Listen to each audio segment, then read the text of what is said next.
Thanks for staying with us in order to tackle environmental challenges in areas of sanitation, resource recovery, waste to energy and wastewater treatment. Visionscape came up with the Visionscape Sanitation Solutions.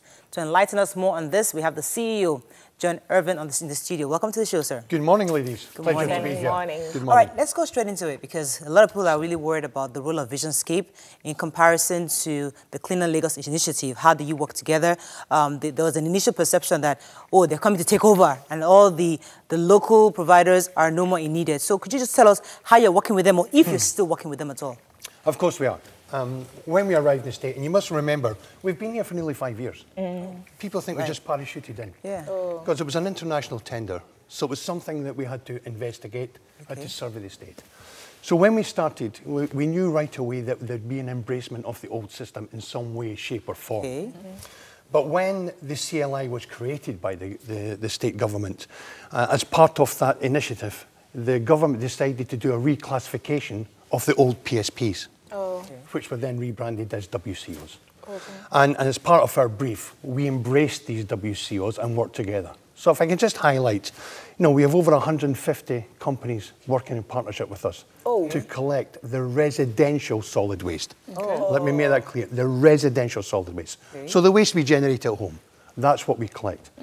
And with our own vehicles, our own fleet, with our monitoring and intervention team, we have over 500 vehicles. So please explain the Cleaner Lagos initiative. Certainly. It's a three-tier effect that was initiated by the government. So the top tier is what we call enforcement, which is the MOE, the Ministry of Environment, the state government itself, because they are the client, and obviously the Sanitation Corps. And their primary job is enforcement to make sure that all the companies under the CLI, which we are just a small cog of some, adhere to the process. The second tier is where Visionscape Sanitations sit. So our brief is for solid waste for door-to-door residential collection. And there's other companies for wastewater, for the environment air, for the road sweeping. So we're just small, an overall project. Then the third tier, in my opinion, is the most important, is your viewers. It's the Lagosians themselves. Because people have a responsibility to embrace this change. So we're looking towards the Lagosians to understand compliance, how to stack the trash properly, how to communicate if there's a problem to ensure that we as Visionscape on the residential side capture that waste as quickly and as cleanly as possible. So we see the a lot of the green trucks, and then we understand that they're supposed to be used for monitoring and intervention or something. Could you explain what that means? Yes, so when we started what we call mobilisation operations last year, we'd done a brief survey of what the situation required fleet-wise. But then when we started digging down, we'd highlighted nearly 5,000 black spots, illegal dump sites.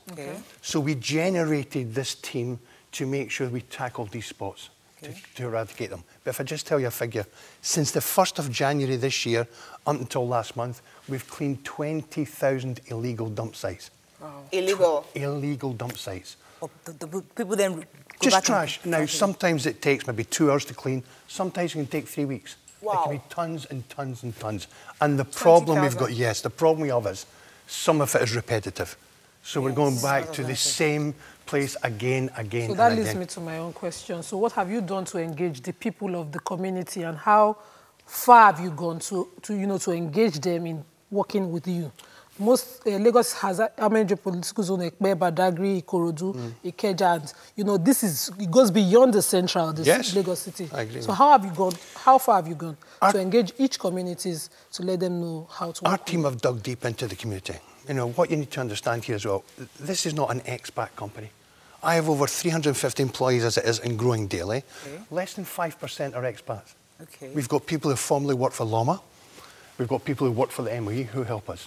We've went into ward level. Our CSR project, we go to schools. We have the Visionscape Environmental Education Programme, where we teach kids about recycling, about waste. We go to the LCDAs, we go to town hall meetings, and we try to install best practices. It's a building block. What we're doing today is not just for the CLI project. It's for the next generation and the generation after that. And that's what's important. And we need to work together to achieve that. The reason a lot of people will be impatient is because of the health consequences. So give us a timeline. Now that you've explained what it is that you're doing and the 3 tiers, including us, you know, the citizens. Give us a timeline. Let us know when Lagos will be finally clean. Okay. I've done this for 32 years. Okay. I know you only look 21, but I've done it for 32 years, okay? This is an amazing state. Okay. The populace is huge, okay? And like every emerging market, something gets left behind in development. Exactly. And if you go to the mature world, whether you go to Europe or anywhere else, and you split government activities on a table, I can assure you, waste management and environment is always in the lower half of the table because there's money needs to be spent on education, healthcare, infrastructure. The timelines usually in a project like this is usually 18 months to 2 years to roll out the project. 2 years. To roll out the project. Okay. The difference you will see in the next 6 or 8 months, roughly, because obviously as momentum takes place and people start understanding the methodology, they understand what we're trying to achieve, and more important, the investment we're putting in. Yes. And we're talking tens of millions here. We've spent millions of dollars already in the eco park out at Epi. You know, I know Lagosians So, like... let me just go. Visionscape, I'm sure you have like other Visionscape companies across the world, right? Yes. So what are the particular challenges in Lagos State as compared to all the other places that you've... as I touched on there, the populace, okay? I mean, there's 23 million people in the place the size of London, okay? But let me just take it back. If we look back in the late 70s to New York City was nearly bankrupt. What's the first thing they'd done? The city council terminated sanitation workers and policemen and firemen. There was trash piled on the streets. Again, verifiable in the 80s. The UK government, when we started bringing privatisation in, what we've done here, what we call first cycle contracts, where a contractor takes over a government-led business, trash was piled on the streets in London. So it's about educating and making awareness. And because there's so much volume of individuals here, we need to understand and get the strategy correct, which we're doing. So what I'm hearing from you, like, it's almost like you need patience on the part of the people because the population is high and a huge chunk of this cleanup of Lagos is part of them being involved and understanding that, listen, this thing takes process. But let me let you jump in here. So I wanted to talk about your economic development plan for Visionscape. We know Lagosians will be highly motivated if you bring a waste to wealth kind of arrangement. So if you have such policies, and, you know, how do you plan to execute it in the future? Every market we work in, we have a focus on the core business model for GDP in the markets we are. And let me just highlight this. There's a new industry being generated here.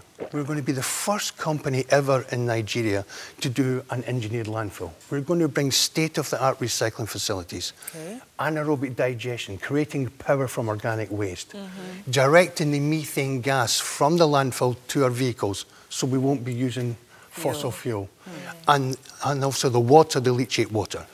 There'll be other businesses opening up on the back of that. There'll be glass recycling factories. There'll be tyre recycling factories. So there will be a knock-on effect for the next 2 generations on what we're establishing here just now.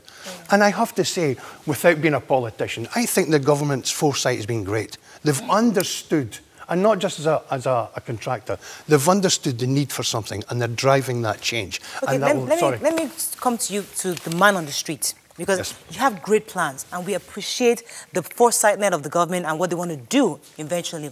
But what the man on the street is seeing is dirt, and the fact that it's almost as though the people are not coming quick enough to pick up on time. So is there some kind of a schedule? Is that some kind of plan, work we're doing with this year, the Cleaner Lagos initiative, to ensure that we have an idea the days they come in, how often they should be coming, and how we should pack in there. So once the people feel engaged, then they can actually contribute to ensuring that... So it's a 3-stage effect. We have mobilization, stabilization, and then augmentation, meaning taking it further than what it is. Let me just go back to the first point you made. The concern just now is there's garbage on the streets. Let me clarify this. The garbage you see in the streets, unfortunately, 85% of that is commercial waste. Commercial, Commercial waste. My head is on the block here for door-to-door residential solid waste. But the problem is we still have people who are walking to work, going to get a taxi or a bus, who drop their waste next to the commercial waste. And that's what we have to stop. That's what we're asking people to embrace the change. Now, when you take it a step further, you know, we're looking to put something in place here because in the future, as part of the education programme, we will eventually, and I say we because I live here now, okay? I made that commitment to the state governor that I would become a Lagosian. I get my passport for Nigeria in 10 years' time, okay?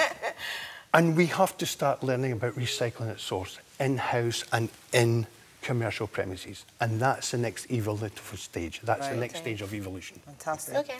Nice one. Well done. No, thank you. We will help you. Thank you. Our dream is to have a clean Lagos. Our dream is to have to do recycling. Every country starts the same. Yeah. Whether it's a mature market or emerging market. So if there's an issue of people not picking up trash, who can we call? Is there a number we can call? Yes, they can go to the website, which is visionscape-sanitation.com, or you can call our phone line, our helpline, 24 hours a day, which is 0800 VS Waste. That's 0800 VS Waste. So we can call in the movement. Yes. So right now... And if you're lucky, you might get me on the phone, because I'm on the phones as well. Oh, really? Yes. We won't hear your accent. Put a